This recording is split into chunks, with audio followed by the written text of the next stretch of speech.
Saturday afternoon முந்தின நாள் பன்னீர் எடுத்து வச்சுருந்தேன். அதில் புலாவ் பண்ணலாமா பிரியாணி பண்ணலாமான்னு ஒரே டவுட்டாகவே இருந்தது. புலாவ் பண்ணணும்னா கொஞ்சம் கொஞ்சம் காய்கறிகள்லாம் வேணும். அதனால் பிரியாணியே பண்ணிடலான்னு சொல்லிட்டு ஃபைனலாக முடிவு பண்ணி வச்சுருந்தேன்.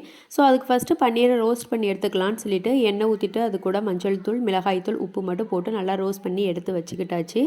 இந்த பக்கம் பிரியாணி எப்பயுமே நம்ம பண்ணுற மாதிரி எண்ணெய் ஊற்றிட்டு அது கூட வெங்காயம், இஞ்சி பூண்டு பேஸ்ட்டு, தக்காளி எல்லாமே சேர்த்ததுக்கு அப்புறமா மஞ்சள் தூள், உப்பு இது போட்டு நல்லா மூடி வச்சுட்டு வதக்குனீங்கன்னா சூப்பராக வதங்கி வந்துடும். எல்லாமே சேர்த்ததுக்கு அப்புறமா இங்கிட்டு புதினாவையும் கொத்தமல்லியும் கொஞ்சம் க்ளீன் பண்ணி வச்சுருந்தேன். அதையும் சேர்த்துக்கிட்டாச்சு.